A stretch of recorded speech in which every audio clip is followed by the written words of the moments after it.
Hi there. Before you jump into this episode, we want to make sure our listeners know about the How Do You Drew Patreon page, where we release exclusive content for our members.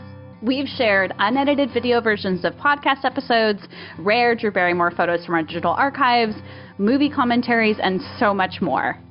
We're currently working through a deep dive of each chapter of Little Girl Lost, which, if you don't know, is Drew's out-of-print autobiography released when she was only a teenager. And it's been really good stuff, you guys. There's already plenty of content to dig into and lots more to come. So join now for as little as $1 a month and support us at How Do You Drew. Yeah, go to patreon.com/howdoyoudrew to join today. Thank you. Enjoy the episode.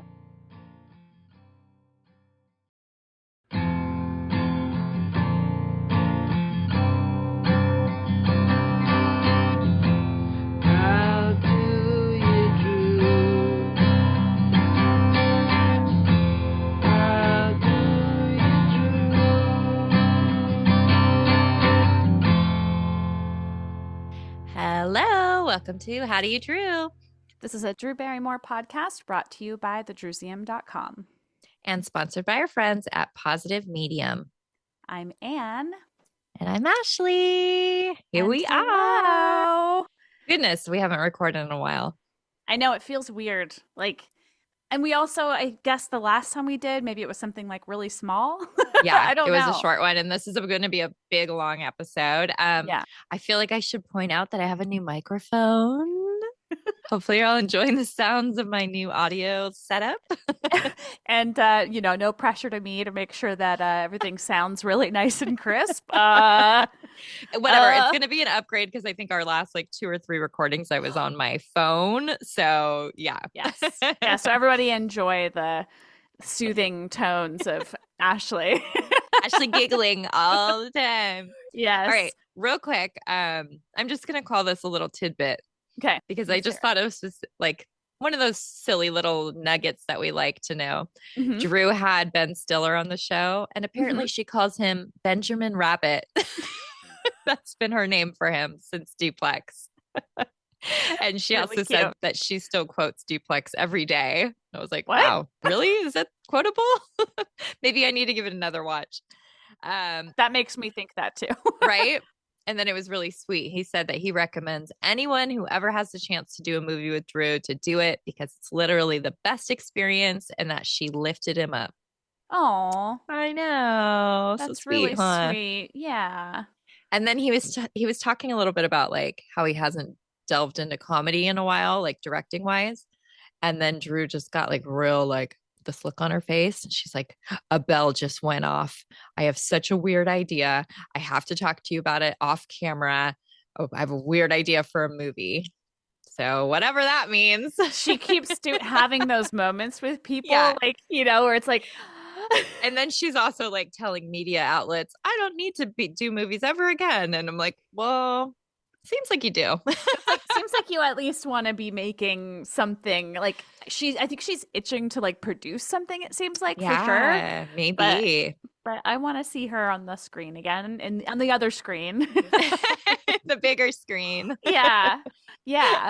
And then I love this little other thing that you've decided to do. This other, what do you want to call this? It's more than a tidbit. It's a Patreon breaking news.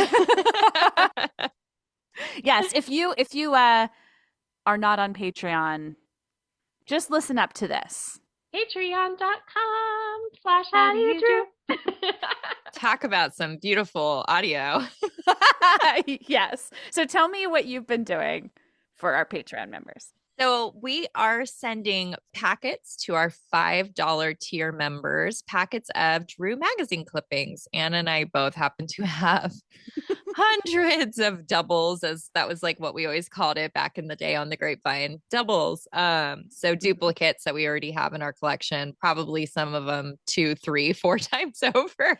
And I think it's so, obviously I think this is so cool, but we're physical media people. Yeah. And I love the fact that they're packets of stuff that you said we have over and over and over again, but some of them are minimum of 20 years old. Oh, easily. Most of them. Right. So yeah, so really fun. We have a handful of $5 members, and we just want to give them a little something extra.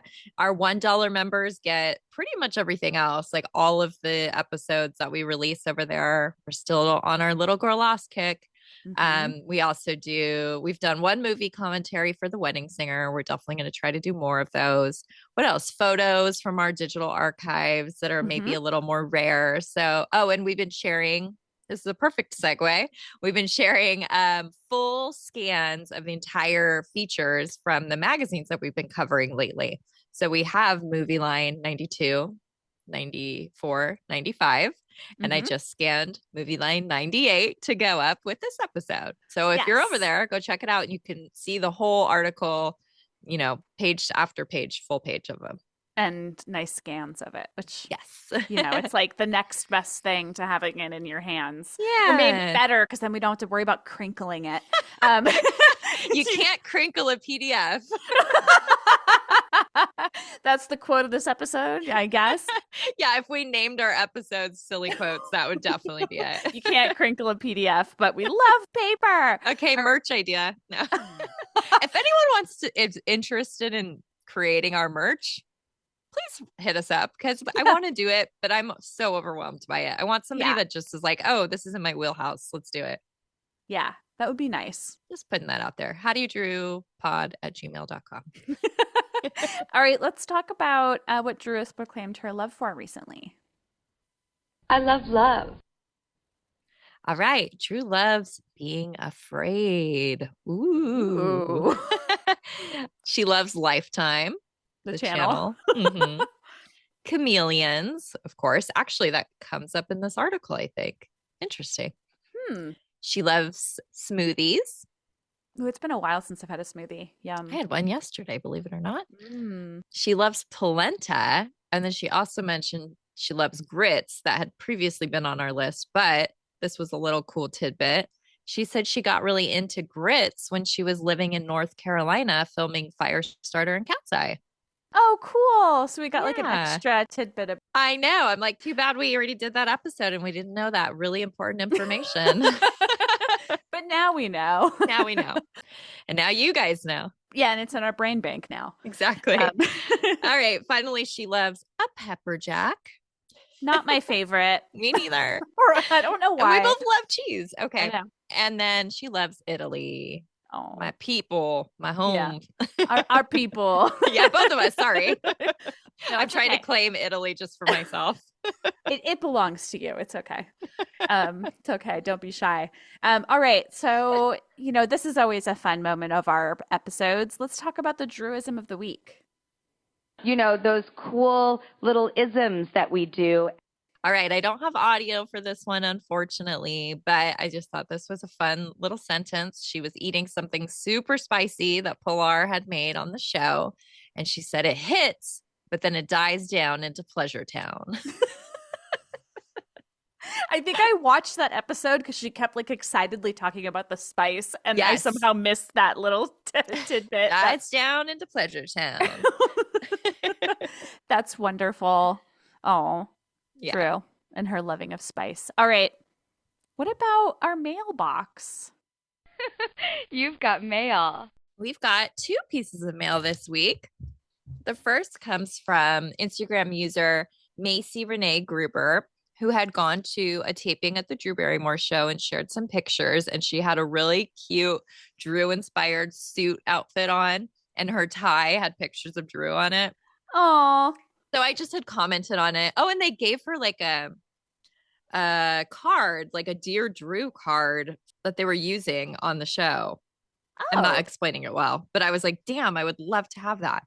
But anyway, I commented on Macy's post, and then she sent us a message. All right, so I'll read her message. So Macy sent us a message on Instagram and said, "Thank you for commenting on my post. I'm so happy to have found this account and discovered your podcast. I can't wait to dive in and listen to all you have to say about Drewy." And later on, she actually did post a picture of listening to the first episode and gave us 5 stars. It was really sweet. So she probably won't hear this for a long ass time if she's going in order. But Macy, when you get here, we appreciate you. Yes, we do. Yes, we do. We have another piece of mail in our mailbox. And it's from our friend Mel, who now we've communicated with back and forth. She sent us snail mail. Yeah, our first ever snail mail. Yes. So Apple Podcast review from Mel. And on Instagram, she's at Inspired by Drew. She says, here's the title, Every Drewbie's Dream. Come on.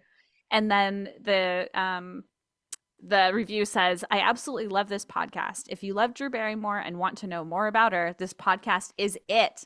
Anne and Ashley are amazing hosts and know how to make it fun. Not only that, but what they have created over the years is brilliant. Keep up the amazing work, ladies, and thank you. I love the little R roll you did. I feel like Drew would really enjoy that one. Brilliant. I think I was kind of doing like the Dugré. Or what is that? She does roast chicken all the time on her. Like she's like secretly cracking herself up and everyone else is like, what is she doing? Yes. All right. So I'm just going to take this moment. I mentioned that Mel sent us some snail mail. If you want to send us some snail mail, send us some at our P.O. box. So send it to How Do You Drew, P.O. Box 416, Phillips, Maine, 04966.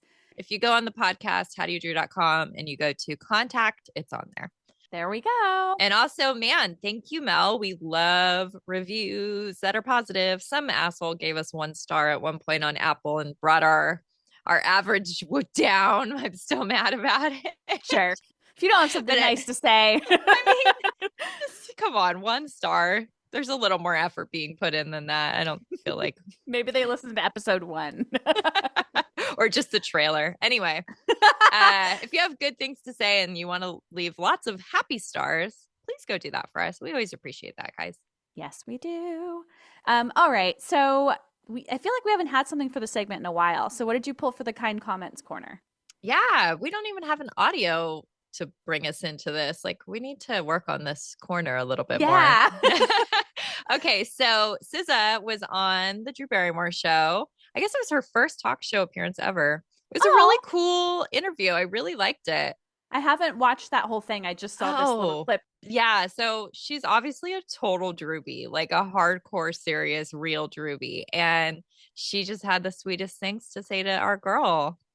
So excited when I heard the song with my name in the title. It was inspired by you. It wasn't just titled after you. The energy that you carry. Even my outfit is inspired by the way you've made me feel my entire life. Like the carefree, the understanding. Like when you don't understand. Okay, so I wrote you this letter that I never sent you. But it talked about how, I guess, when you're younger and you're a Black woman, there's not a lot of examples all the time. And one of the few lovely white women that I looked up to so much on television, it was you, because you were so yourself. You were quirky. Your smile wasn't perfect. I have like a slight speech impediment and people laugh all the time. And you're like, what is SZA saying? And it's like a running joke. But it's like, I love the way you talk and like just all the you-ness of you, your laugh, even in the movies and in real life. It's very much, it just reminds me of all the things about myself that make me nervous, but on you, it shines so brightly. You gave me permission to like be myself and feel like this is so cool and so not whatever. Like, I just love it. All your old photo shoots, I looked them up. Like, you've always been a pinnacle to me. I love you, Drew. I think it goes on a little bit longer, but it's really sweet. There's so many things she says that I'm like, I know. Yes. So totally the you-ness of you. Yeah. The Drewness of Drew. I love that. Cool, SZA. Yeah, that's great. Thanks, SZA. I like Come how on the she's show. like, I didn't just name the song after you. Yeah. More than that. But that's so Drew also to be like, oh, you just use my name. Yeah, totally. Be modest. Yeah, exactly. So good poll. That was perfect for Kind's Comments Corner. All right, so should we go back in time a little bit? What'd you pull for this week in Drew history? Oh, just from a favorite year of ours. So February 1st and February 2nd, 1995. And the reason I did both is because Drew went to the LA and New York premieres of Boys on the Side. This is kind of a funky one because she wears almost literally the exact same outfit to both. It took me years to realize these were two separate events. Yep. I am 100% positive they're mixed up in my books, or, you know, like, yeah. they'd have to be. Yeah. So they look very alike. And I was even like looking at these pictures going like, what? I can't tell which parts are the same and which parts are different. Yeah. If you guys have looked at these pictures, you also probably also thought they were one event. It's kind of a funny thing. It's like hilarious to me that she's like, I'll just put this whole thing on again tomorrow on the other side of the country. She's like, why get a different outfit? Yeah, why not?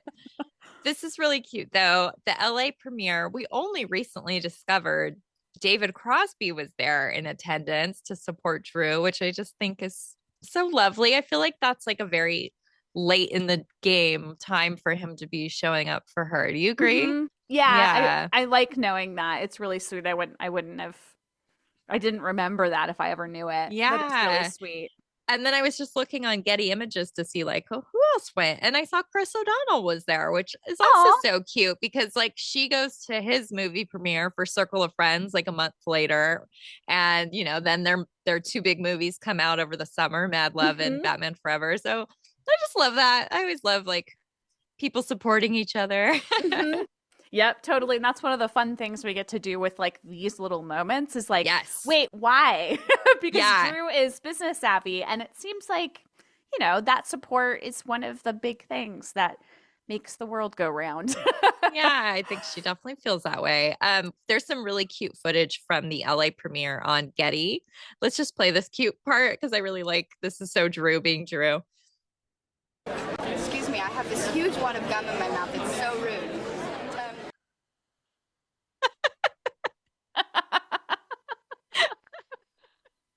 It's funny because I saw your note before I went to it right away. I saw the like munching gum and I was like, I'm almost surprised that like her publicist or who, if she even had one at the time, wasn't like, hey, be careful. But she's so cute. Doing her thing. Yeah. All right. So I guess we're ready to come back to the present and talk about what's new with Drew. Do you want to hit the headlines? All right, we are ready to talk about Hollywood Squares. If you guys remember our last episode, the premiere had been pushed by a week because of the LA fires. So now it has come out. So they had the premiere where they had 2 episodes, and then they had 2 more that came out the following Sunday after some football game that supposedly mattered for some reason. I don't know anything about football. As you pointed out, there's 6 episodes up now, but I've only watched the first 4. What about you? Mm-hmm. Me too. First just 4? The first Okay. 4. Yep. Cool. Yep. And there are such fun looks. So I'm so glad in our notes to see the 4 looks from the first 4 episodes. Yeah, I was like, oh, I'll just like every opening credits, I'll take a screenshot just for our records because it's fun. She did so many different outfits and hairstyles. And her makeup artist, Deborah Ferrulo, she sent us a little message because I think we just were like, oh, she looks so great. And Deb said, thank you. We had about 20 different makeup looks. It was fun. So cute. I love when they work together. Yeah, and the looks are so fun. I love seeing her like shine in the center square. And I know. Surprisingly, like out of the first set of looks, the pink was so sweet. She looked so sweet in the pink. That. And I really loved the like cream top that she had in the 4th episode. And like her whole look was so like sultry in a way. Oh, yeah. I don't know. So I'm really excited to see the other ones for the looks and for the funness. So let's get into the episodes a little bit. Yeah. It was very like I laughed a ton watching. The energy is just super enjoyable. I think we both noticed that Drew's just like cracking up and having the best time. Yes, like I've exclaimed out loud, she's having such a good time when I was watching it. Like, this is so cute. And like, yeah, cackling. I know. I think I texted you. She seems like a little more relaxed than she does hosting her own show because she's like sharing she doesn't have to do all the work. Mm-hmm. Totally. But yeah, it's been really enjoyable. Like, what a special little bonus to have on our screens right now. Yeah, totally. And I guess we know that like 16 episodes have been filmed. Do we know that?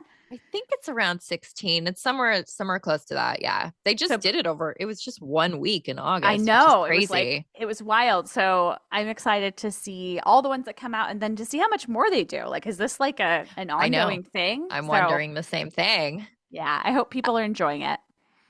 Who cares? We are. No.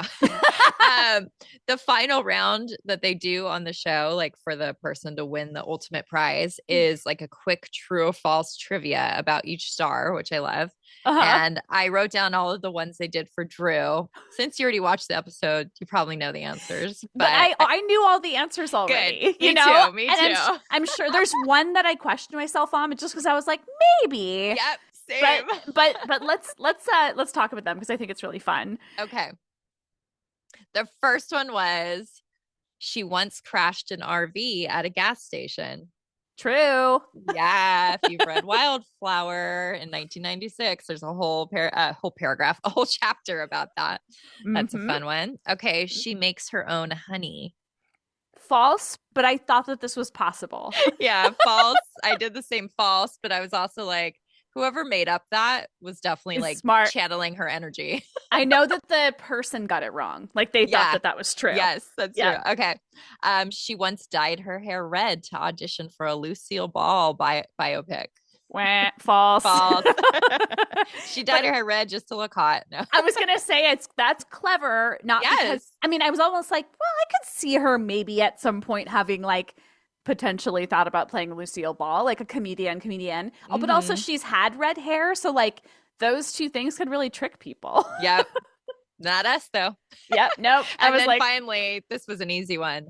She has a fear of chickens. And false. I was like, she had chickens. She loves chickens. She throws a chicken in ever after. Yeah, so that's fun. I'm looking forward to seeing what other things are thrown at us and if we are like, I know, intrigued by anything. And it's just like tidbits galore. I'm like, I have to write down all of them. We have to remember what they were, even if they weren't real. I don't know. I'm a weirdo. It's fun. I thought it was worth noting that this is an official Flower Films production. Their logo shows up at the end, so that's cool. It's Drew and Ember Truesdale who are executive producers. Ember's been with Flower Films for a really long time. And then Jason Kurtz, who's the executive producer from the Drew Barrymore show, he is also executive producing this one. So that's cool. Hey, Jason. Okay, cool. That's really cool. And it is really neat to think of like Drew being able to have this like daytime and nighttime outlet. There's definitely a difference. She's not joking. These like by episode 3 they were making a lot of jokes that I was like, oh, I don't think I'd want to watch this with Mila. She'd be like, inappropriate. Definitely got a little spicy. Yep, in a really fun way. Yeah. And speaking of that, the only other thing I wanted to say is that Whitney Cummings made a joke on one of the episodes about, oh, Drew, is that when you were on cocaine? And I thought it was kind of notable. Drew laughed about and like totally went with it.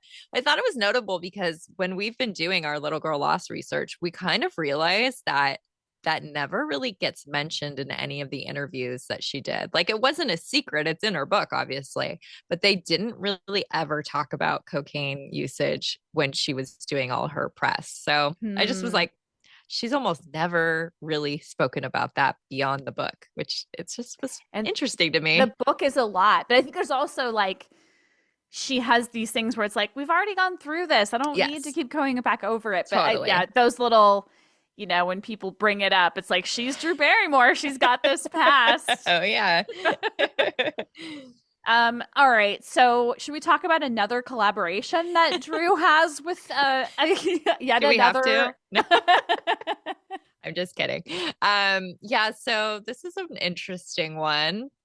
Totally didn't see this coming. She's doing a Super Bowl commercial for MSC Cruises alongside Orlando Bloom. Is that a weird sentence? Yes. Yeah. I'm going to play the little teaser that is up. It's a holiday. Was that good? Not great. Yeah, fair. Yeah, I don't know. I don't know about this. I don't know either. And I love your notes below this because it's really funny Yeah, cruises? Did we ever imagine that the person who once jumped off of a cruise ship would... Yeah, because she hated it so much. I mean, that was a long time ago. That was like 94 that happened. But yeah, I was just like, interesting. I found some articles. She said she wanted to do it because she's a voracious and avid traveler. Makes And sense. then here's a little bit more quote. She said, but for the first time in my life, I'm having some type of wish that someone else would take care of it and show me things that I'm not picking. And so if someone can take you somewhere and plan the trip, you can let go, you can feel relaxed and know that things are taken care of and you can see a lot of places, which I totally get. It's true. I did a cruise last year. And even though I say I may not do it again, I got to see multiple countries, Yeah, so like, that's I pretty guess cool. that's true. So yeah, I guess, but still surprising because Yeah, well, and this then other clip. she also said, but I also really love traveling in an RV. Like if an RV commercial ever comes my way, hold me back. And I was like, there's the truth. You're right. I got a little treat for you.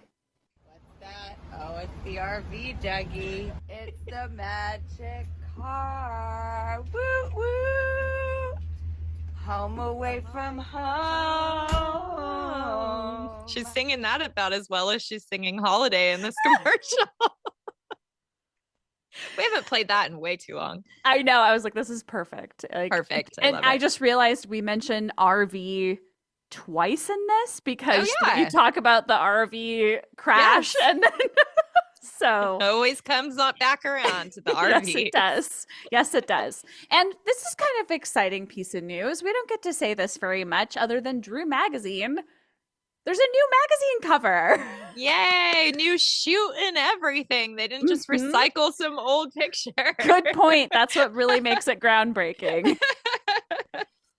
Yeah, so the February-March issue of AARP magazine. I don't even know what that stands for. Do you? I don't, but I know it's something to do with senior citizens generally. Yeah. And I guess it starts at age 50. So this is the February-March issue. Drew will technically is considered to be 50 in that time. So she has made the cover. She's even like, she manifested this. She definitely mentioned it at one point that she wanted to do it. Yeah.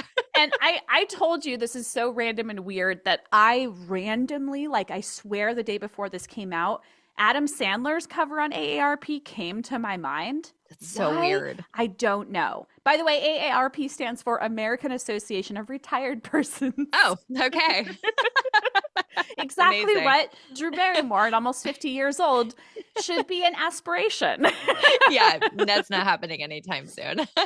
Yes. So the cover is really fun. She's got like some really bright, beautiful, like stylish outfit on, and there's a video that they released taken on the set, like some cool behind the scenes of the shoot, but then also a like very emotional sit down interview with her.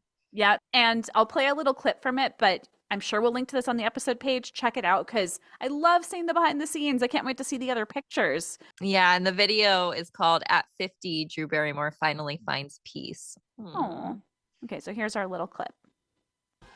My whole life I've been worried and stressed and like happy and having the best time ever, and I would have never guessed that I would feel peace. Oh.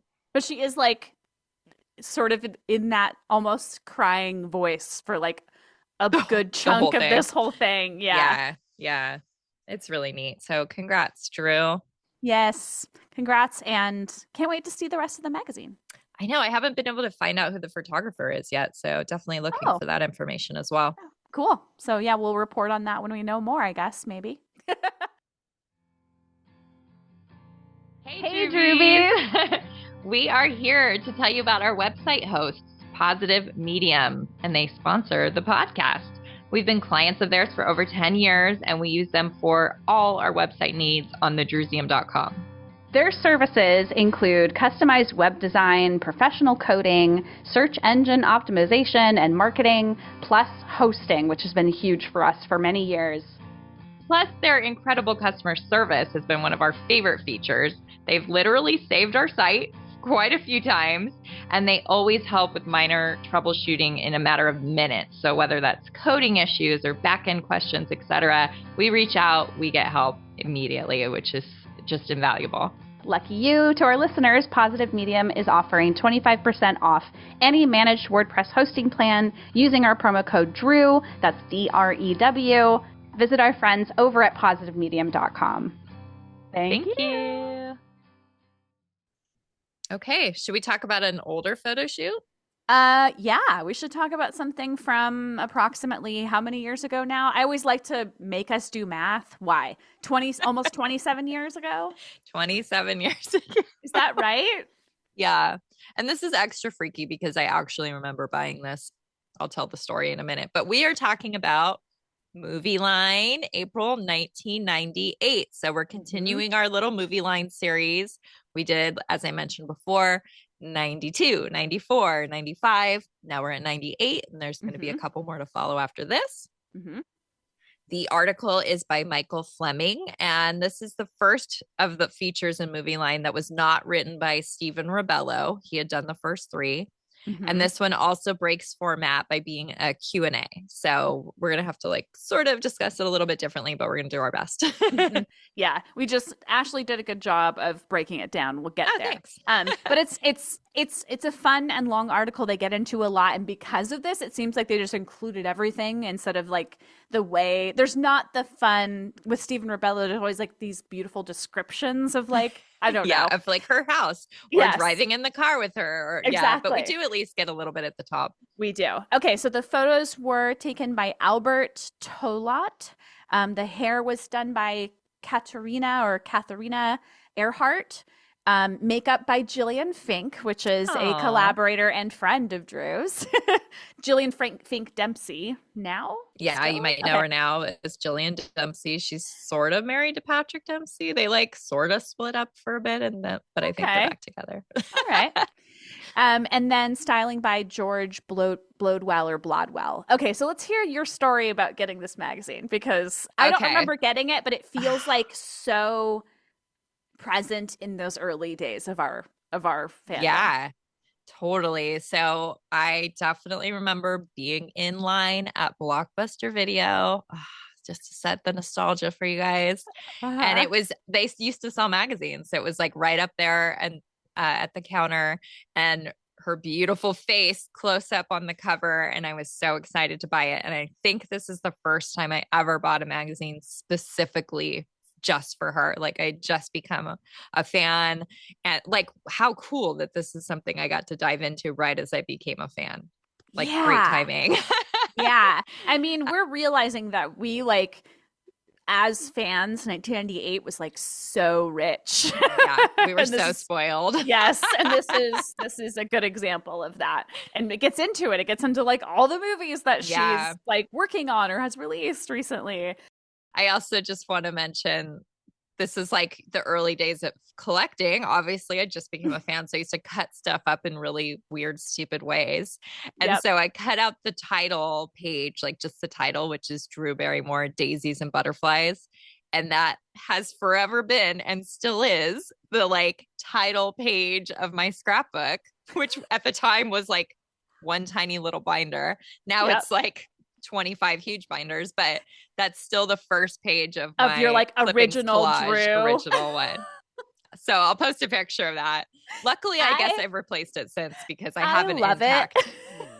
So I also feel like I have like a creative title page in one of mine. That's something I made forever ago.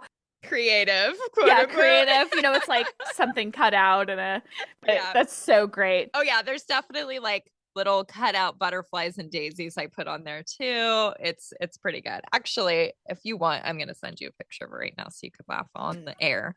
Okay. Because I already took the picture. I was already planning ahead for this. Okay. It's so bad. And then I think maybe that picture that I put on underneath of her is maybe from the contents, or it's from like another magazine that used the same shoot. I don't remember. Oh, perfect. But I'll read the little subtitle. I kept that on there. Drew Barrymore loves daisies for the hopefulness they express, and butterflies for the metamorphosis they promise. And I like how one of these butterfly pictures is like a hair tie. Look at the top right. Yeah, I see that. So dumb. Oh, I love the 90s. It's so good. I love this. And the font of the I daisies know. and butterflies. It's like, It's really good. So let's get into the pictures just a little bit. There's not a whole lot to describe. You guys should check them out yourself. They're very pretty.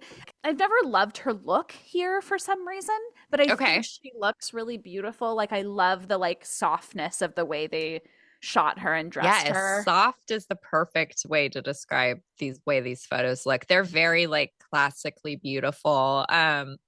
Yeah, they don't necessarily, there's like one where she's laughing. Most of them she's pretty like serious or like just serene looking. So maybe they don't capture her personality in the way that a lot of other shoots do. But I think I just have such a soft spot for these specific photos because this was like such a formative time for me when they came out. Yeah.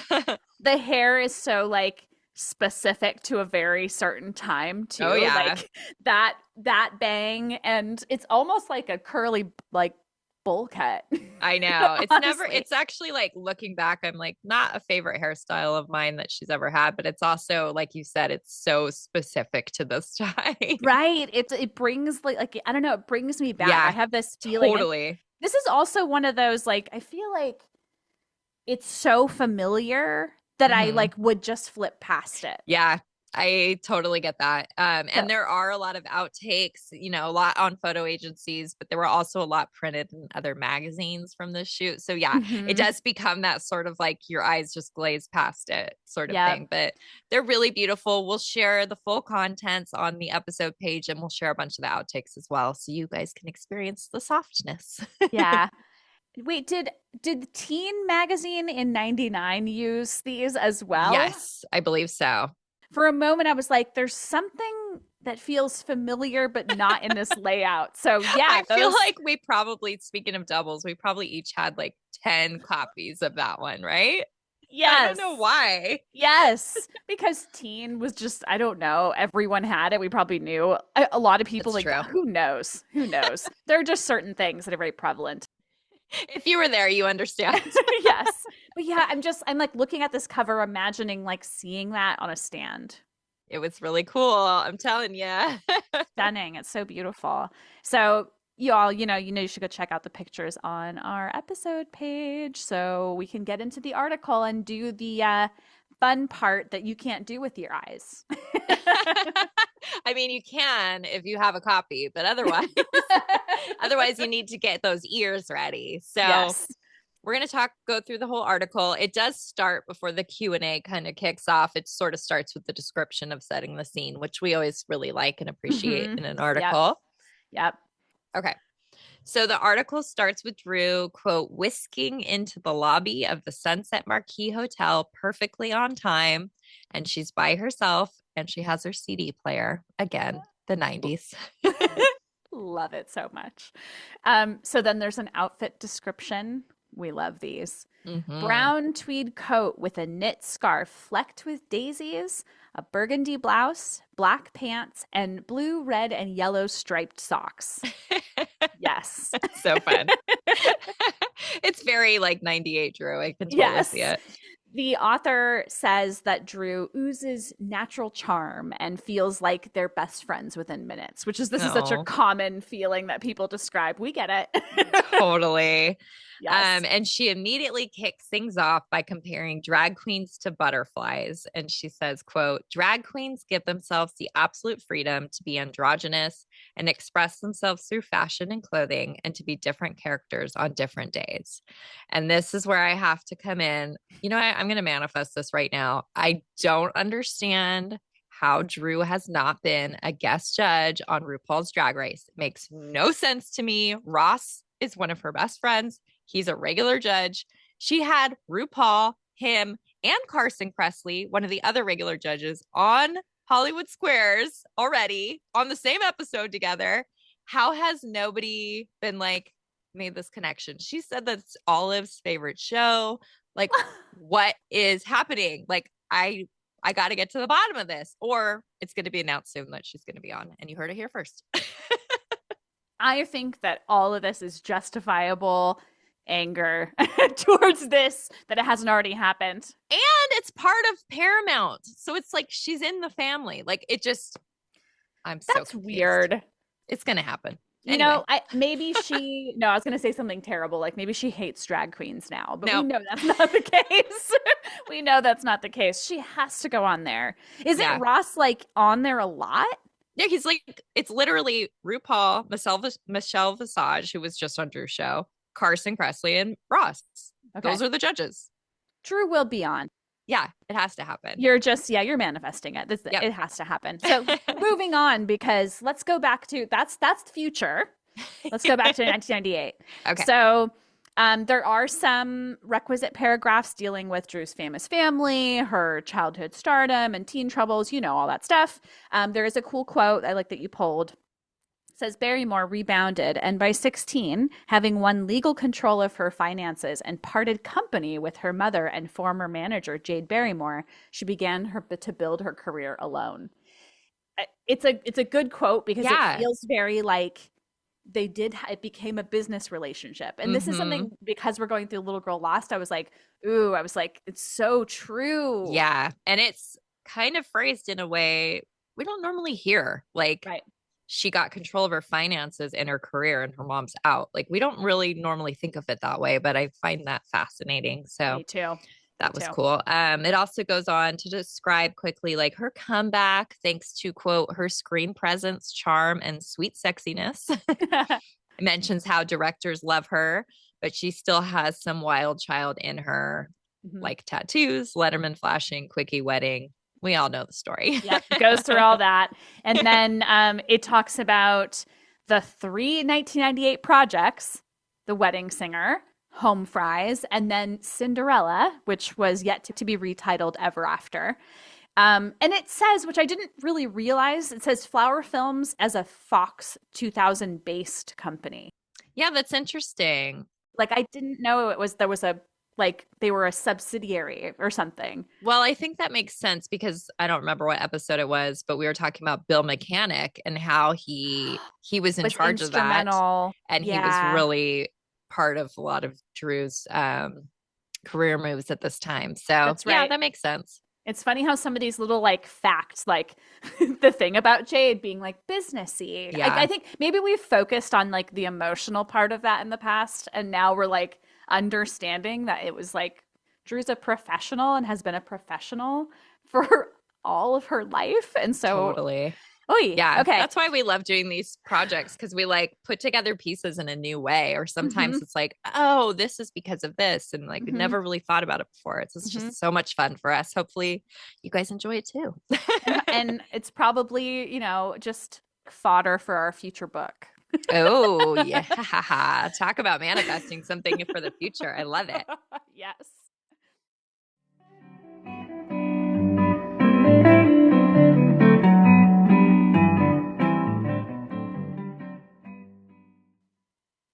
All right. So the article then moves into the Q&A format. So we're going to do our best to summarize. Of course, as always, we will have some direct quotes from Drew because we just love the way she puts words together. So the first question is, how hard is it for women to be taken seriously in Hollywood? So it just jumps right in. This was like the Women in Hollywood issue of the magazine. Good call. Yeah. So Drew does say that it's not hard anymore, which I'm like, and she's watched it change like over the years, and that there is now a women's club instead of it just being a men's club, which at this time it was definitely, there was like more of that going on. I agree. But she was also feeling more like power for herself too. True. So maybe that made her feel like, I don't know. Yeah. It's not hard for women anymore in Hollywood. I don't know. Yeah. Drew. I mean, she always kind of she always tries to play like both sides. Yeah, she definitely does.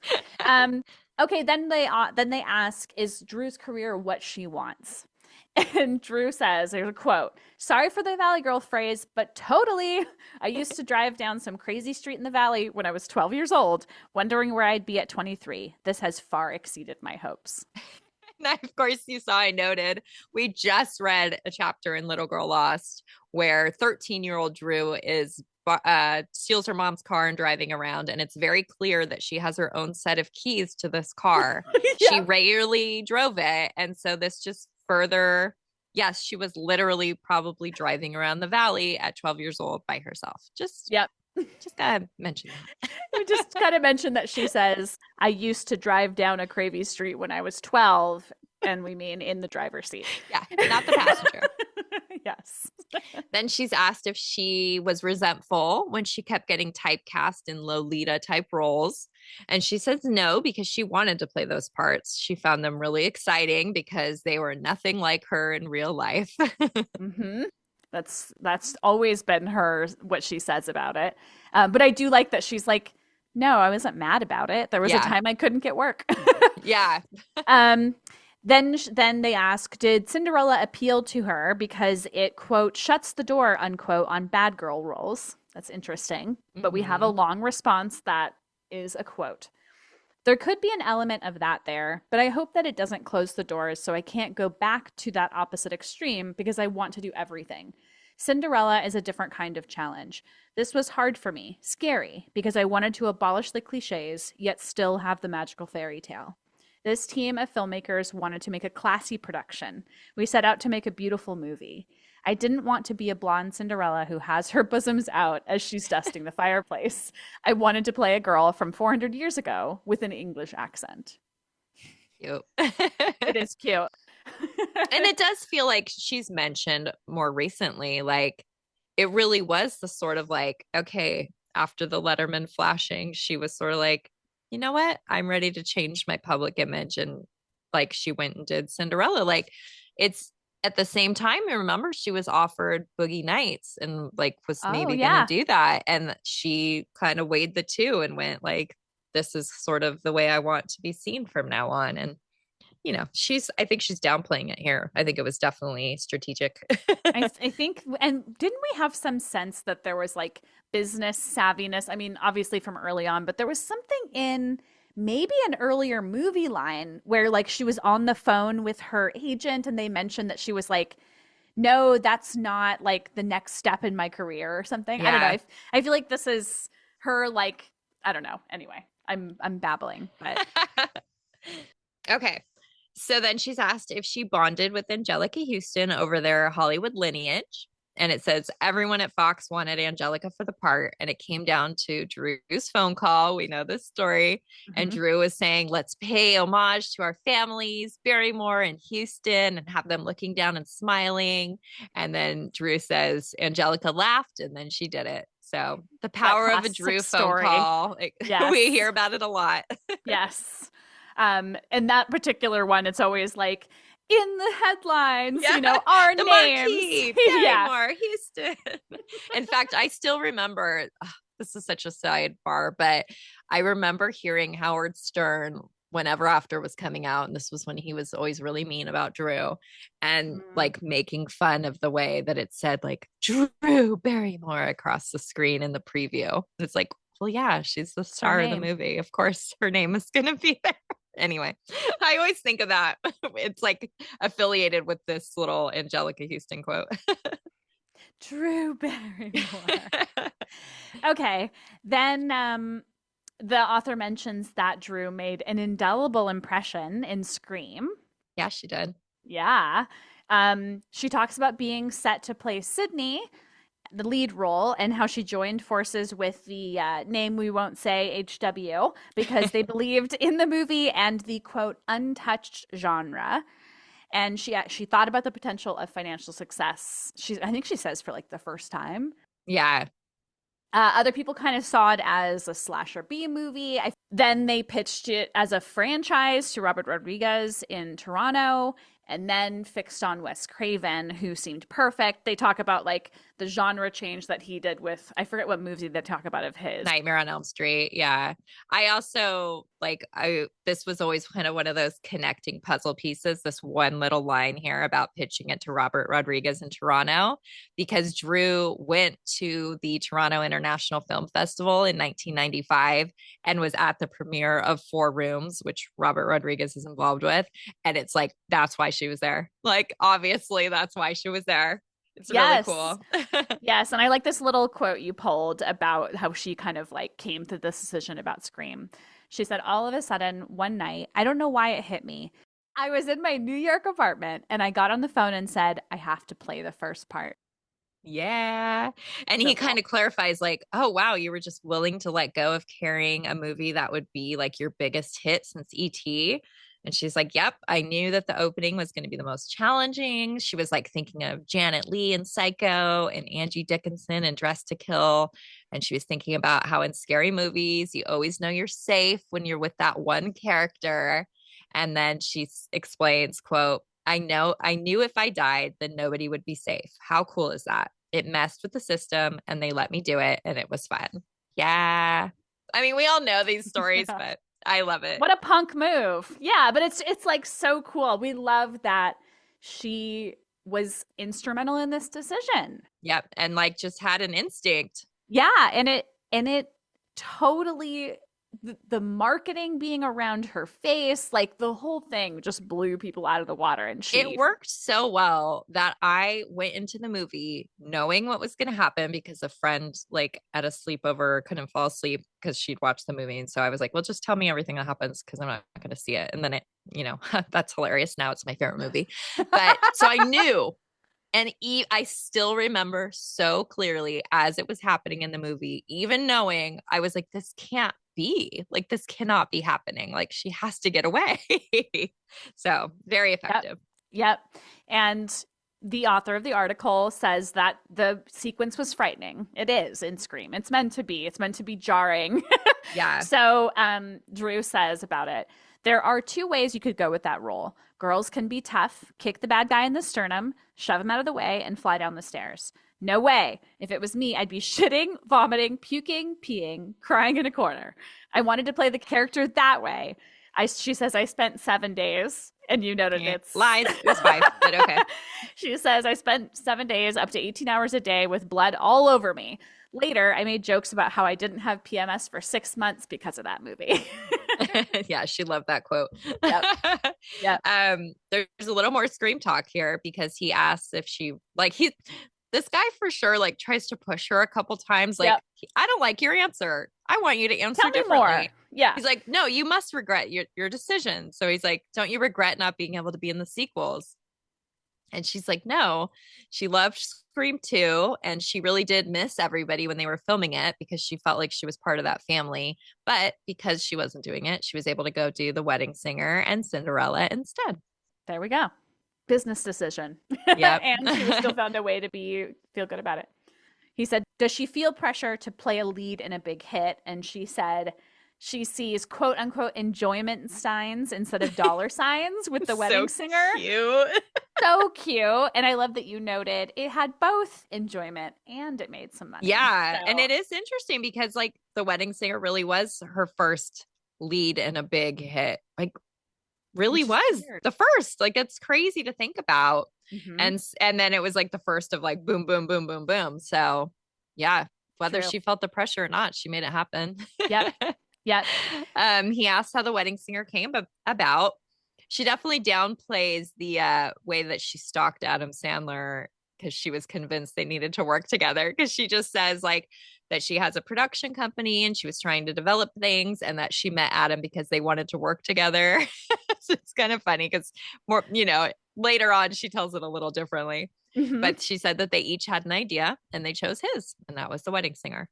There we go. And hers was probably frigid and impotent. I was going to say, that's what I was thinking of too, because we know that they were talking about that. Yeah. So interesting.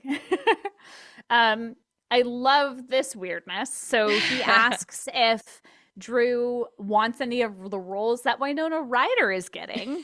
It's like he probably went back and read Movieline 92, where she's like, I lost out on this role, this role, this role, this role to Winona. It's not fair. I'm the right age and she's not. Yep. So now we're here. She's responding to this directly. She said, when I was supposed to be in the current, another person, we don't want to say their name, WA movie, and couldn't because I was committed to Cinderella, Winona Ryder did that movie. You made a note, it's 1998 Celebrity. Yeah. Right? So Winona Ryder did that movie. That's why competitiveness is silly. There's enough to go around for everybody, and fate is always, always working. There's a hunger and a fervor that I have, and there's no person I'm going to push to the side to get where I'm going. I want to create my own road. Love that. Yeah, it's such a like beautifully mature turnaround from where she was 6 years previously, where she had like The Rock, and she's like, this Rock is an actress I hate, and I hate you. Why are you? And why I'm gonna throw this rock in the ocean. Jeez. So you also noted that Sam Rockwell is in that movie. I didn't even know that until, because I saw that movie in the theaters, probably because I was like every girl my age really into Leonardo DiCaprio at that time. I don't remember it at all, but I wanted to kind of like refresh myself on what the part was. And Winona Ryder plays like a struggling actress who like ends up having a thing with Kenneth Branagh, which I'm like, okay. I don't think like it's a great loss. It would have been interesting to see her do it, but I think The Wedding Singer and Ever After are probably better. It's bad enough she has the one movie by this director, and then there's a whole section right here where the guy asks if it was hard for her to tell that person that she couldn't do the movie, and she definitely like grossly fawns about him for a while in this paragraph. We're not even going to read it. She has backtracked on that. She had Dylan Farrow on her show, and she kind of, really explains how she was wrong to feel the way she did about this person. It's a whole nother thing that we're not going to get into. It's unfortunate that this really great article has two really offensive people mentioned by name in it. Yeah, which, yes, these are people that we know have monstrous things they've done, and we just hope that Drew was not subject to any of it. Also, it's like I've been going like, oh, the 90s. Well, this is an unfortunate other part of the 90s. Yes. So he asks how she thinks that studios perceive her now. And she says she hopes they say, this person is professional and shows up to work every day, tries their hardest, and gives their best. And she's like, she doesn't know if she can bring in hundreds of millions of dollars, but she knows she can be reliable. Like, that's all. That's what's important to her. And she said that so many times, right? I just want to be a good employee. Yeah. I'm just coming to work and I'm here to do my job. Yeah. Then they ask, does Drew have to lobby hard to get the roles she wants? And she said, I think everyone has to lobby.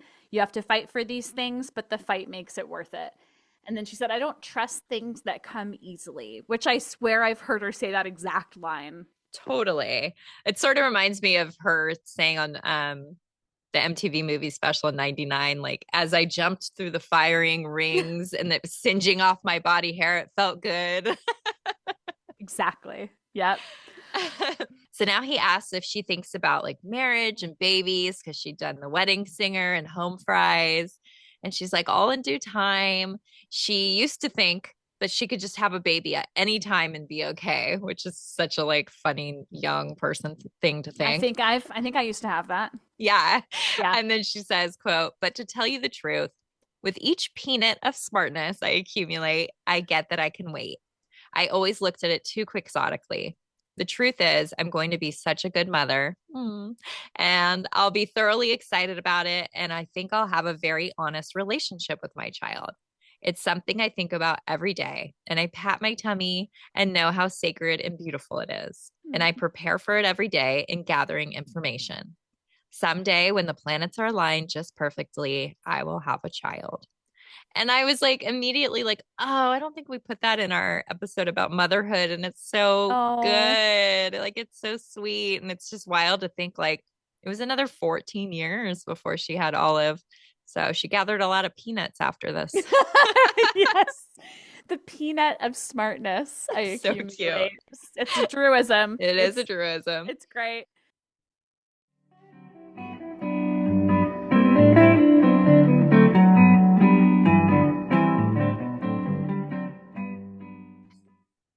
He mentions that she has obvious chemistry with Luke Wilson, her boyfriend, and he wonders how it is working with someone you have such strong feelings for on screen. And this was an interesting answer, but I think I've heard her say stuff like this before, but I found it kind of, I don't know, cute. I pulled it specifically for our new friend at Luke Wilson Updates on Instagram. We've been having so much fun chatting about their little reunion. So I was like, I'm going to put the whole quote in here for them. Love it. Okay, so here it is. So Drew said, the way Luke and I are on set is completely professional. We don't sit on each other's laps. We don't hold hands. We might visit each other, see each other in makeup and hair, and we're friends. but we're not a couple when we work, and we've done 2 movies together, so I know this. At night, when we see each other, it's like, oh my God, I haven't seen you all day. How are you? Maybe that contributes to the chemistry because it is new and fresh and exciting every day. That's so cool. It's really sweet, but that's a skill. Yeah, for sure. I wouldn't be able to separate. Same. Nope. Sounds and really like hard. they're playing romantic interests Right. in both of those movies, so even weirder. But I guess when you are making it like it's a scene, people are watching. It's easier to compartmentalize it, but that's still. true. Anyway. Okay, so then the author mentions Little Girl Lost and says, she obviously wasn't raised in the ideal way, and was she going to do differently? And she says she won't want her child to be an actor. She's still saying that today, but she has forgiveness for her mom because her mom gave Drew the opportunities that led to her sitting there right now. And then she says, quote, in some people's eyes, she fucked up. I think she did, but she also gave me a weird inadvertent gift, which I have to appreciate and acknowledge. And I feel like we try to circle back to this thought when we're doing Little Girl Lost and we're just going, oh my God, Jade. But it's also like what we always do is like, this is what made Drew who she is. It's why she's this. I mean, like trauma unfortunately informs how people end up treating other people. Yeah. And it's like, but I love that she's like, I think she did as far as like fucking up. I actually appreciated that because sometimes she like tries not to say those things, but I'm like, good. I'm glad she realized that, Drew. Sometimes I wonder. Yes. So, the author then makes parallels between Drew herself and Sally and Home Fries. They're accepting their respective dysfunctional dads. I don't know why I made that so long. I like respective dysfunctional. It's a cool little combo of words. Respective dysfunctional dads. And Drew says she definitely related to that with Sally, the dysfunctional dad relationship. She expects nothing from her dad other than who he is as a person. And that way she doesn't get her expectations high and get let down. So she's basically like, this is who he is. Yeah. There's another really interesting thing I think coming up about him that I feel like was new news to me. There's like the stuff about her dad is so rich in so many of these articles that we've read. I guess this is the other thing. We're starting to put these pieces together as historians now. So we probably just like looked back at him and went like, yeah, her crazy dad. But now it's like, whoa, what? So let's go on because I think we can talk a little bit more about the other stuff. So he asks like, how old was she when she was able to get to that place about him, that sort of like understanding? And she's like, oh, immediately. So here's the quote. She says, by age 3, he told me, I can't be a father. I can't do it. I had respect for that honesty, but maybe I felt like saying, God, that is such a pathetic excuse. I think it is. It's weak. Someone said something to me that made so much sense to me. It changed my life. Even if parents are separating, kids need to know they'll see dad at 3:00 on Sunday and that mom is going to pick them up from school and that Friday they're having dinner at 7:30. That's all kids want. That's what pisses me off about my father. He didn't give me that, but it's cool. So this is the part that I think is really interesting. So she says how she, quote, took her dad in and that they're like neighbors. So they make it kind of vaguely sound like he's living on some of her property. Yeah, which I don't remember what article it was that we did not too long ago. It sort of said the same thing. Like he was in like a guest house. And I don't know. I think this is like right on the cusp of when she would have bought the house on Cherokee that burnt down. So I don't know if she was there yet. I almost feel like it feels like it's there. I know, me too, but I'm not sure. It's weird. It seems too early. I know I was like, whoa, I don't remember this information. So it sounds like her father is basically living close by enough that she's like, I can tell to make sure he's safe and she doesn't have worries about what's going on with him. So it comes from such a place of tenderness. Yeah. So then she says, I get snippets of what a lovely person he is, but I also remember he's that crazy man, the same one I knew when I was a kid. He didn't take care of me and I don't take care of him, which is interesting because she is, in a way. In a way. Yeah. And she said she doesn't confide in him or rely on him, but when she sees him, it's such a joy, she says. So it's very complicated. Very. I mean, I love that she and just, again, this has come up so many times. Like she's zen about her dad. She's like, this is who he is. It's not cool. It sucks that he wasn't a good dad for me, but I accept it. I know this is what to expect with him. Mm-hmm. I want to make sure he's not living on the streets, but I'm not going to like Right. truly be there for him. I don't know. It's really interesting. Mm-hmm. I was just trying to picture the arrangement. Yeah. Because I'm always trying to imagine how much time they did or didn't see each other or spend time together and what the timelines are. And it's so fluid. I can imagine even right here with this paragraph, like she might see him one day and then like weeks might go by. She knows he has a place to be, but she's not checking in on him. And then she sees him again, you know, so inconsistent for sure. Yeah. But then he asks if she could reach something like that with her mom. And she says, quote, "Dealing with my dad is enough right now. I don't have to think about it. I'm at peace. I've got lots of things to think about. And my mother and I don't really think alike." And she just says, like, the author phrases it as, "Oh, you're okay with revolving in your separate orbits." And she's like, "Yep, that's it. Perfect. Thank you." Yep. Just still the case. That's that respectful thing that she kind of comes to over and over again. And then the author mentions, this is like actually like gonna go on for a minute here. We're gonna get into Showgirls big time. Yes. Like he is not gonna drop this. Yes. So yeah, this is one of those things where he's like, "Give me more. Yeah. You're not giving me the like juice I want or whatever." So it mentions her steering clear of Showgirls because she was an early contender for the role of Nomi, which I'm guessing that's like the primary role in the film, right? That's Jesse Spano. Okay. Elizabeth Berkley. Okay, so the screenwriter Joe Esterhaus wondered how it would have turned out if there had been a lead actress like Drew who had like vulnerability and warmth. And Drew's reply to that was like, "That's a really high compliment." But she said that like the campiness that existed in the movie helped it, and that she knew upon seeing it that it would be one of those movies that would end up at like midnight movie houses like Rocky Horror Picture Show. Yeah, like a cult classic, which she's totally right. And then he's like, "Well, how would it have been different if you'd been Nomi?" And she totally sidesteps this question. She's definitely like playing it safe. And then instead, she just mentions the homage to her that is in the movie, which is her name on the mirror. Nomi becomes a showgirl, gets taken backstage to where her like dressing room mirror is. And it says Drew on the mirror, and like the manager or whoever like takes it off. And she says, "Now that's the way I wanted to be in that movie." I always love that. We'll share a picture if you're not familiar. I like tracked it down like a couple of years ago just to like be able to look at it because it's fun. Yeah. Yep. And have it in our archive. Exactly. So he goes on. So he's kind of like insinuating that because it was during the time when like Drew was being like exhibitionist and in like he calls it her stripper phase. Like, was that why she wanted to do it initially? And she said, "I really did entertain the idea of doing Showgirls. It was at the time where I was finding strip clubs incredibly interesting, vulnerable, shady, strange in the weirdest of ways. I was being free and having fun in this great rock and roll world, a perfect time in my life." And she thought that the film would be sexy in a more subtle way. And when she realized it wasn't going to be that way, it didn't feel right for her. So it was like, you know, the vision for it wasn't her.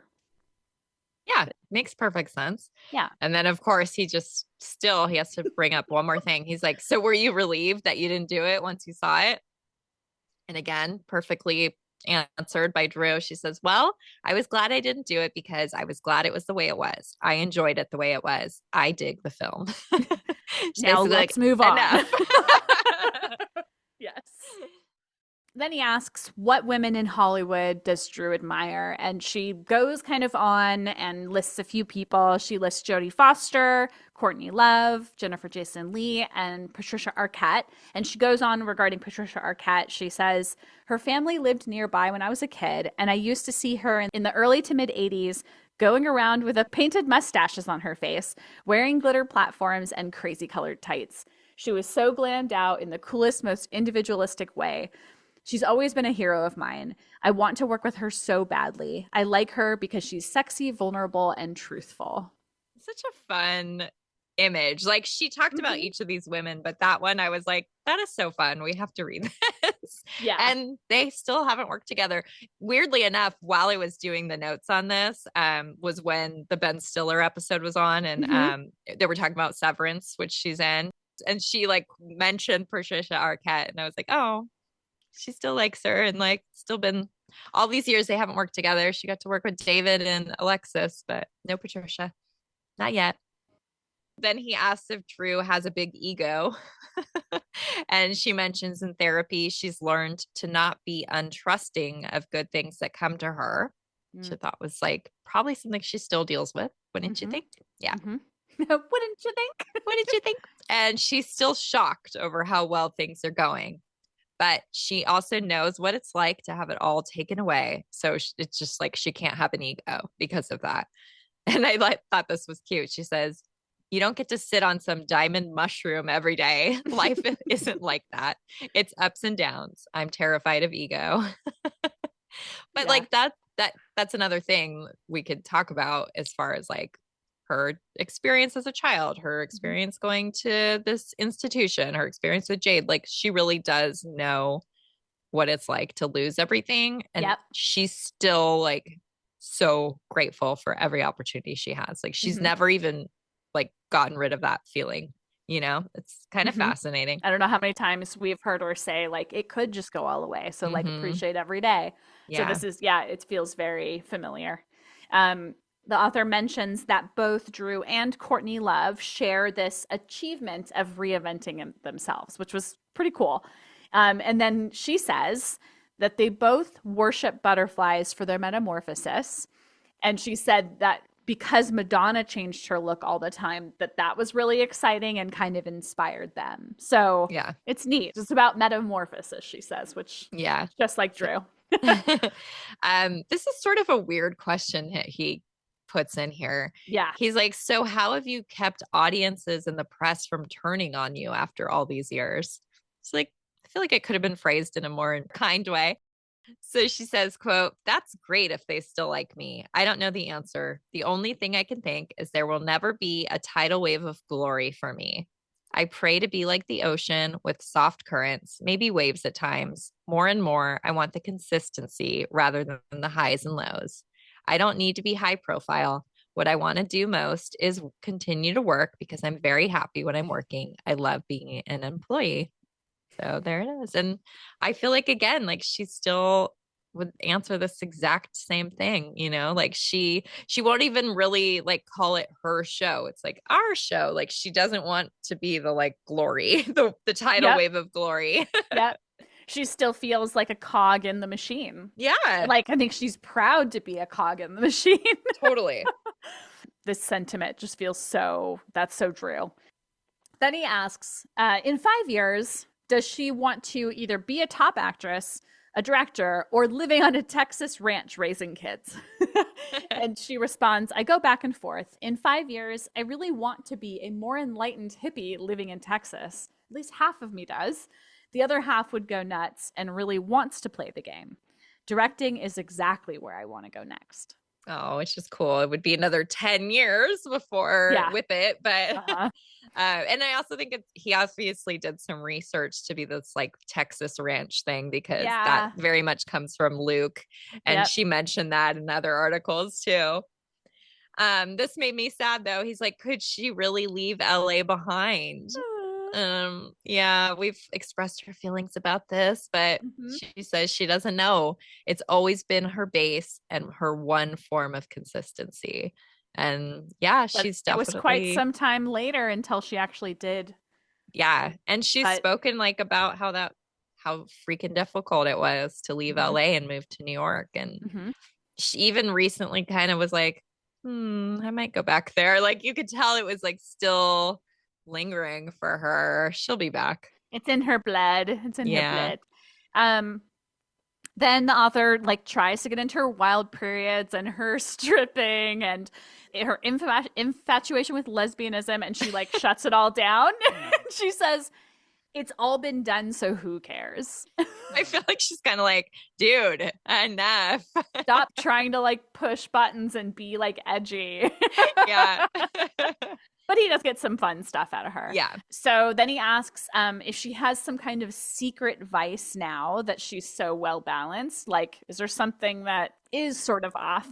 He's like, come on, give me some dirt. What do you have that I can, give me something new. So then she admits she's a closet rave music fanatic. And you pulled a big quote, but it's really fun. It's so fun. It says, it could be 3 PM. I'm driving in my Volkswagen bus. Didn't know she ever had a Volkswagen. Didn't know that. Yeah. Listening to Daft Punk. We know she loved Daft Punk. And everything's okay. That's my own little rave machine. It's not slam dance and mosh pits, but it's club music, acid, psychedelic, hip hop, instrumental. I'm obsessed with it. And with my CD Walkman, I'm walking down the street, bopping around, listening to Led Zeppelin, Bob Dylan, the Rolling Stones, and my all-time favorites, the Beatles, and no one else is hearing it. It's like a drug. It enhances life. So cool. We know she loves music, and this is great. Like, perfect little example of that. Then he asks if she's going to become boring as an adult. He's probably like, I'm bored. I want the dirt, Drew. But she says, yeah. She's like, yeah, I am getting old and boring, right? And she says she works too hard to have energy for much else. But she does say, quote, there are times I miss the nightlife, but when I feel that way, I go out and I party a little bit. He points out, I feel like he's just trying to like push her buttons, Yeah. that she has sipped 2 glasses of wine and ask if she's courting problems by drinking. Yeah, I was like, Jeez. damn, that's quite the like, he is really like, come on. Yeah. But then she says, if your priorities and intentions are together, self-destruction doesn't come into your life. So she felt in control and she was expressing that. I mean, it's kind of interesting that now she'll talk about, maybe not this time, but maybe a little bit later on, that she was maybe courting problems by drinking. But I still feel like at this time that it wasn't an issue for her. Maybe I'm wrong, but it just doesn't feel like it. I think that kind of came about more later on, like the following decade. And anyway. So he pushes a little bit more. Oh yeah. Forgot about this. Yeah. And he says that after reading her book, he wonders if she has to be careful. And he like uses Robert Downey Jr. as an example. If you guys don't know, he had like publicly had all kinds of drug issues back before he was Iron Man. So she kind of goes on a little bit of a tirade. I didn't put the whole thing in here, but I put a lot. So she says, quote, he does drugs. I have a glass of wine or two. But I've never done heroin, never. And if there ever was a time, it's so far gone. And I just had to like go, whoa, because we just had this part in Little Girl Lost where she's checking into ASAP for the first time and they ask her if she'd ever done heroin. She's like, no, at least I don't think so. And this sort of feels like the same thing, doesn't it? Yeah, like if there was a time. Yeah, kind of weird. Okay, but back into the quote. I giggle sometimes because of the comparisons that are made. I never walked around with guns or heroin. I was never that out of it. I was a kid who rebelled. But when I see a kid trying to figure this shit out, it saddens me. But when I see an adult trying to figure this shit out, it saddens me more because they should know by then. And she sort of points out how like being a man doing those things, you still get accepted and employed, but a woman would be considered scummy and dirty. And she says there's a dichotomy there that I haven't figured out. So like, it's kind of funny because at the very beginning of the article, she's sort of like, no, women in Hollywood are just as equal as men. And then she's sort of like, actually, there's a double standard here. It's kind of interesting.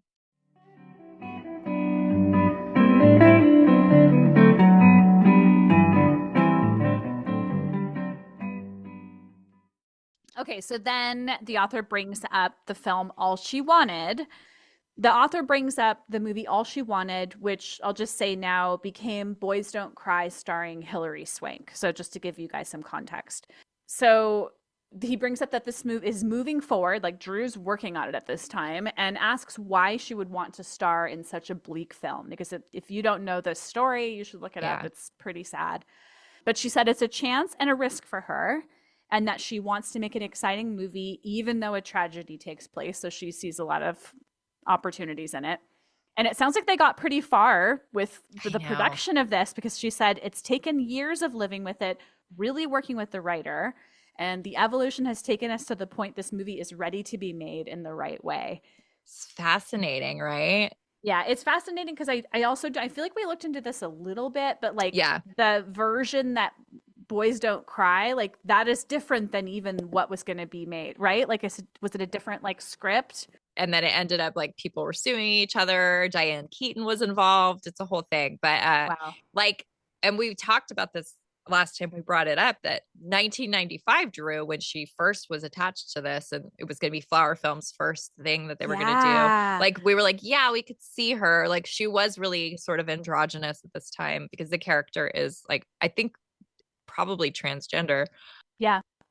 But like 1998 Drew, it's crazy to imagine still wanting to do this part. And then she swings in such an opposite way by their first production being Never Been Kissed instead. Like, it's almost like something went wrong because of these like conflicting productions. They lost the project and she's just like, fuck it, let's go do a romantic comedy. Totally different.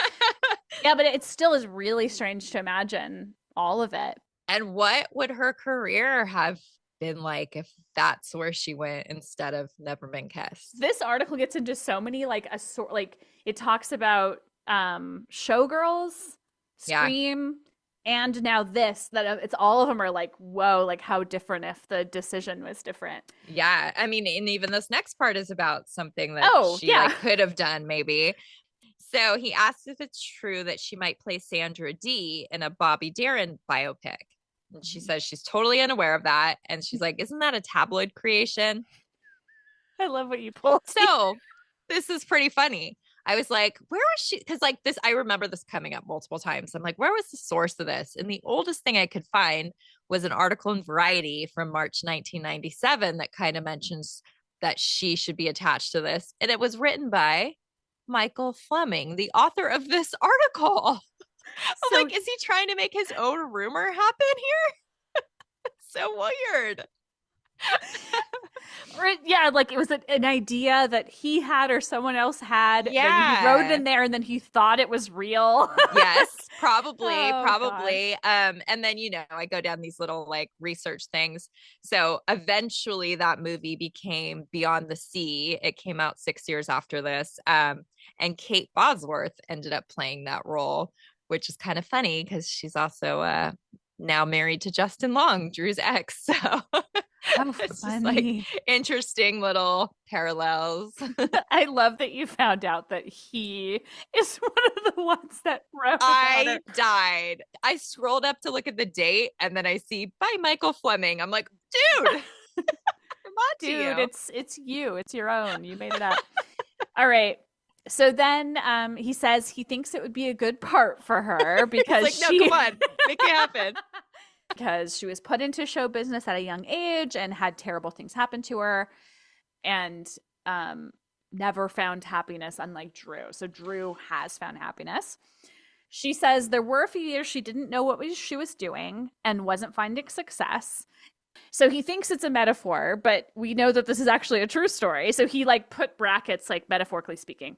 So Drew mentions about getting yelled at for scrubbing the muffin case with the abrasive side of the sponge, which would cause scratches. I'm like, dude, this isn't figurative.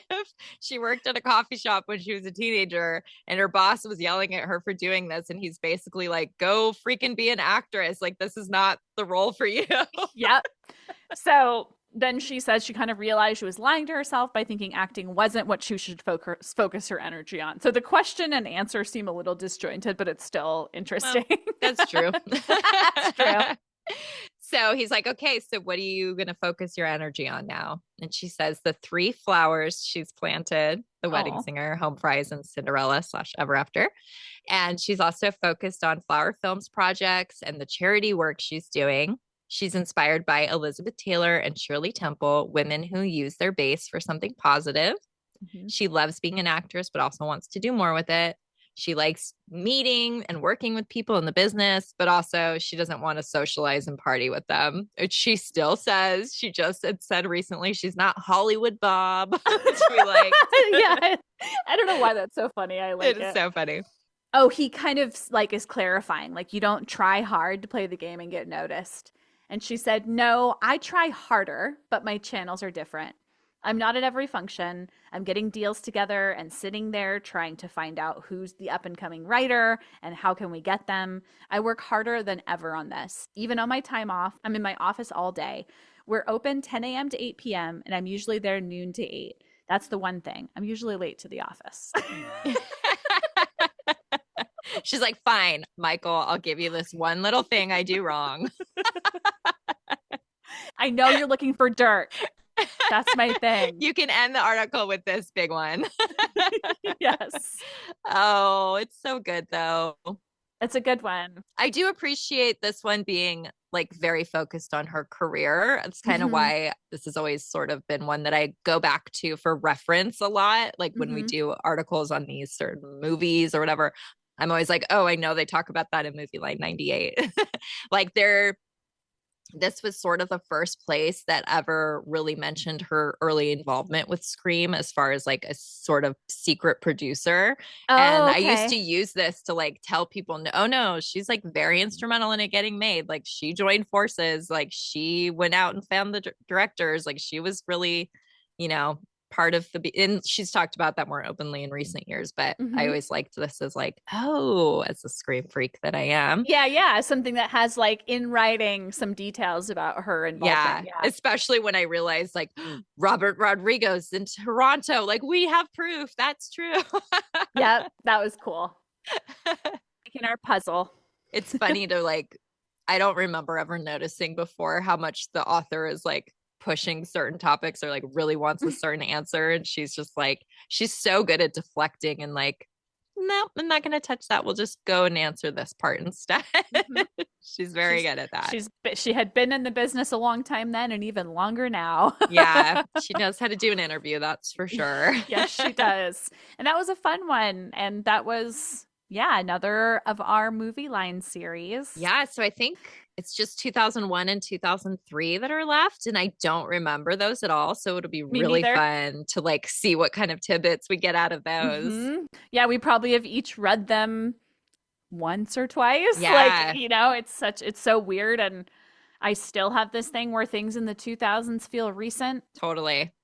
I know. We definitely share that. That's weird. It's 2025. Nope. But yeah, that was really fun. I hope you guys liked, you know, you could read the article, but I hope you like these little like pieces that we try to fill in the blanks on or like add to it a little bit. It's part of the fun for us. Yeah, me too. Every time I'm like, ooh, I just figured this other thing out. This is so cool. The historian material just keeps growing. Yep. But thank you guys for listening. This was super fun. I have a great episode idea for next time around. Should we spoil it or just wait? Up to you. I'll just say we're going to do an SNL related episode because the 50th anniversary of that is also coming up. And then after that, we're going to have like maybe one of the most special episodes ever that we've ever done. Maybe, I don't know. We got a lot coming up, guys, so stick around. Are you teasing the best episode ever? I mean, I don't want you guys to think that Drew is coming on the show as a guest because I think it sort of sounds like that, but it's like the next best thing is going to happen. We'll just say that. The next best thing. Weird. Right?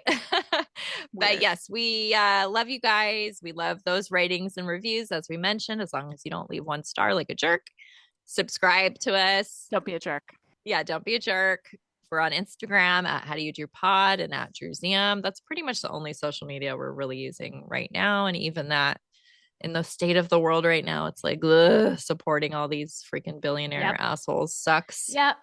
Yep, it sure does. But we're there right now. Yes, and I've mentioned it a couple times. Visit the website at howdoyoudrew.com for the episode page where we have pictures for this episode, which is relevant because it's a magazine. Check them out. Plus all kinds of bonuses all the time. Sign up for our Patreon. Patreon.com/howdoyoudrew. I think you should add that little intro you just did to the jingle.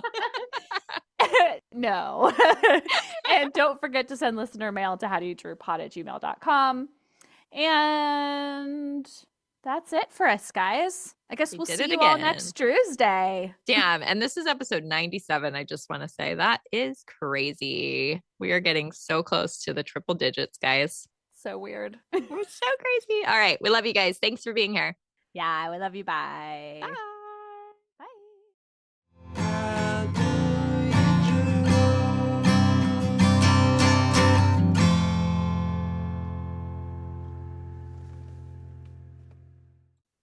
This episode of the How Do You Drew podcast was researched and produced by Ashley and Ann from thedrewseum.com with help from our sponsor, Positive Medium. Special thanks to Matt Costa for our lovely theme song, Roxy Prima for our adorable logo, and last but not least, Drew Barrymore and all the Drewbies who love her. We do this for you. Thank you.